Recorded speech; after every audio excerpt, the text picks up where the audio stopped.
What time does the costume parade start? The parade? Yeah, so the judges can give out the prizes for best costume. Most frightening, most authentic, most accurate visualization of a scientific principle. Oh, Sheldon, I'm sorry, but there aren't going to be any parades or judges or prizes. This party is just going to suck. Oh, come on, it's going to be fun, and you all look great. I mean, look at you, Thor, and oh, Peter Pan, that's so cute. Actually, Penny, he's wrong. I'm Peter Pan! I got a handful of pixie dust with your name on it. No, you don't. Hey, what's Sheldon supposed to be? Oh, he's the Doppler effect. Yes. It's the apparent change in the frequency of a wave caused by relative motion between the source of the wave and the observer. Oh, sure, I see it now, the Doppler effect. E aí, entendeu? Efeito Doppler. Não? Vou te dar mais uma chance. Hi. Hello. So what are you supposed to be? Me? I'll give you a hint. Meow. Choo-choo train? Close. Meow. A brain damaged choo-choo train? E agora? Compreendeu? Efeito Doppler? Não? Tá bom, mais uma chance, hein? I still don't get it. I'm the Doppler effect. Vou dar uma dica pra você. O barulho da sirene da ambulância ou do carro de Fórmula 1. Quer ouvir? Presta atenção. Observe que quando o carro de Fórmula 1 se aproxima de você, que é o observador, o som fica mais agudo, mais fino, entre aspas. Quando se afasta, fica mais grave, mais grosso, entre aspas. Esse é o efeito Doppler. Vamos entender como funciona? Aqui, eu estou representando para você como fonte a nossa ambulância, que é a fonte sonora, e em relação ao solo, ela está caminhando na horizontal para a direita. Então, vou chamar isso aqui de velocidade da fonte, tá? Dois observadores, um A, aqui do lado esquerdo da figura, observador A, e um B, aqui do lado direito da figura, observador B. Como a ambulância está caminhando para a direita, ela se afasta do observador A. Portanto, esse observador vai perceber as frentes de onda com menos frequência, menos frentes de onda por unidade de tempo. Então, embora a fonte emita uma frequência f da fonte, esse observador A perceberá uma frequência FA menor do que a frequência original. Como se trata de ondas sonoras, ele percebe uma frequência menor, para ele o som da ambulância se torna mais grave. Tá? Por outro lado, o observador B, a fonte está se aproximando dele, então ele consegue perceber mais frentes de onda por unidade de tempo. Portanto, a frequência percebida pelo observador B é maior do que a frequência original emitida pela fonte. Como se trata de onda sonora, ele percebe um som mais agudo. Então, ó, aqui um som mais grave, tendendo para o grave, e aqui um som mais agudo, tendendo para o agudo. Tá? Esse é o efeito Doppler sonoro, que em alguns lugares é chamado também de efeito Doppler Fizeau. Tá? Para a luz, o fenômeno funciona de forma semelhante, só que no caso, o som mais agudo aqui no caso da luz seria luz de maior frequência. Dentro do espectro eletromagnético visível, seria a luz tendendo para o azul ou violeta. No caso do som grave, se fosse luz, seria a frequência mais baixa, tendendo para o alaranjado e para o vermelho. Ok? Bom, como equacionar o efeito Doppler? Vou apresentar para você aqui a equação do efeito Doppler para ondas sonoras. Tá? Então vamos lá. Como é que funciona isso? Nós temos aqui a frequência emitida pela fonte, dividida pela velocidade do som, mais ou menos a velocidade da fonte. Isso vai ser igual à frequência observada ou recebida pelo observador, dividido pela velocidade do som, mais ou menos a velocidade do observador.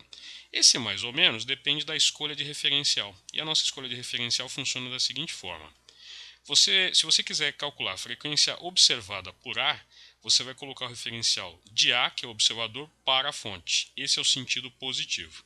Nesse caso, se o observador A estiver parado em relação ao solo, a velocidade do observador A será zero. Como a fonte está se afastando dele, mas caminhando no mesmo sentido do referencial, a velocidade da fonte será positiva. Ok? Observador B. O observador B está aqui do lado direito, então a gente vai apontar o referencial do observador para a fonte. A escolha do referencial é sempre do observador para a fonte. Nesse caso, deixa eu fazer a setinha de novo. Nesse caso, se você quiser calcular a frequência percebida por B, se B estiver parado em relação ao solo, a velocidade do observador será zero.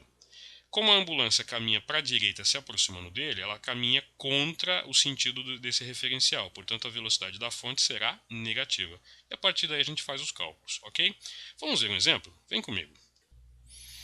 Olha só, nós temos aqui um automóvel que tem uma velocidade constante de 72 km por hora, que são 20 metros por segundo, que já conhecemos bem, né? O automóvel ele se aproxima de um pedestre e a frequência do som emitido pela buzina é 720 Hz. Então o automóvel é a fonte que é onde está a buzina. O pedestre é o observador, ok? A velocidade do som no ar é de 340 metros por segundo. Qual é a frequência do som que o pedestre vai ouvir? Então vamos lá. Primeiro nós vamos fazer o seguinte. Aqui nós temos o automóvel que caminha para cá com velocidade de 20 metros por segundo. O pedestre está parado. Então aqui em relação à via, né, o solo, nós temos aqui um pedestre parado. Então a velocidade do observador é 0. Essa daqui é a velocidade da fonte, correto? Bom, vamos apontar o nosso referencial então, do observador para a fonte. Esse é o sentido positivo. Vamos equacionar o nosso problema então. Então deixa eu pegar uma canetinha aqui. Como é que a gente escreve isso? A frequência emitida pela fonte dividida pela velocidade do som mais ou menos a velocidade da fonte é igual à frequência recebida pelo observador dividida pela velocidade do som mais ou menos a velocidade do observador.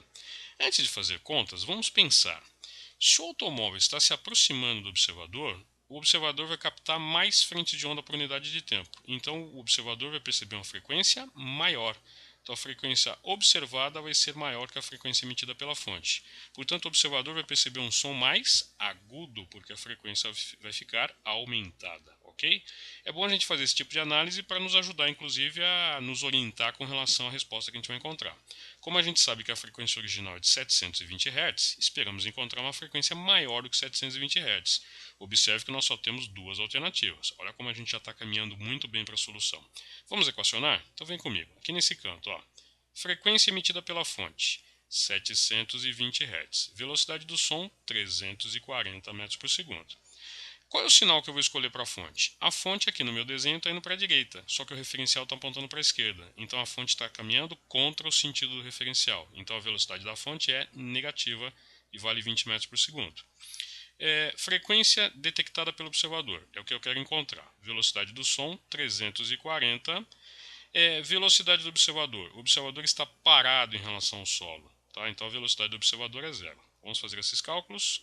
720 dividido por 320 vai ser igual a frequência observada dividido por 340, ok?